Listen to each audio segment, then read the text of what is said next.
APC Èkó ló wà lẹ́yìn àkọlù tó ṣẹlẹ̀ sí Jandor àti Funkẹ Akindele. PDP ló sọ bẹ́ẹ̀. Bí kò bá sí ti yíyọ Ọlọ́run ni, àwọn jàǹdùkú ẹ̀dá kan tó kọlu ikọ̀ tó ń polongo ìbò fún olùdíje fúnpò gómìnà ìpínlẹ̀ Èkó lábẹ́ àsíá ẹgbẹ́ òṣèlú People's Democratic Party PDP dókítà Abdulazeez Ọlájídé Adédìran táwọn èèyàn mọ̀ sí Jandor àti igbákejì rẹ̀ Funkẹ Akindele pẹ̀lú àwọn oníròyìn tó tẹ̀lé wọn kò ro ire rò wọ́n rárá.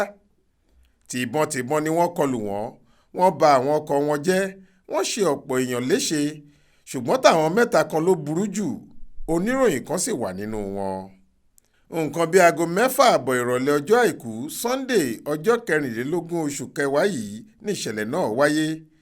Jandor àtàwọn èèyàn rẹ̀ ń darí bọ̀ láti àbẹ̀wò àti ìpàdé tí wọ́n ṣe pẹ̀lú àwọn ọmọ ẹgbẹ́ PDP tó wà ní àdúgbò ìkóríta ìkọ̀gá níjọba ìbílẹ̀ Badagry ni.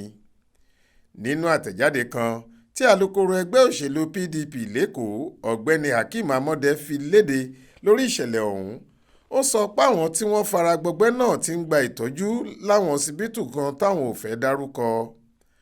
Ó ní orí ló kó Jandor àti Funkẹ Akindele yọ lásìkò àkọlù náà látàrí báwọn ọmọ ìṣọ̀tá ọ̀hún ṣe ń lérí láti pa wọ́n.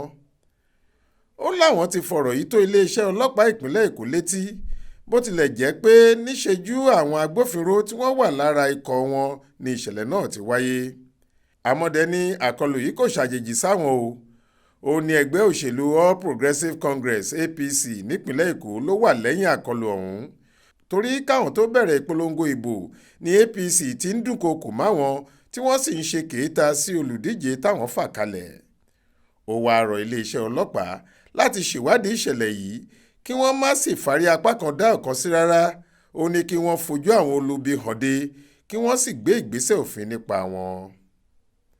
Faith Adébọ́lá ló ń ròyìn fún iléeṣẹ́ tẹlifíṣàn Aláròye online.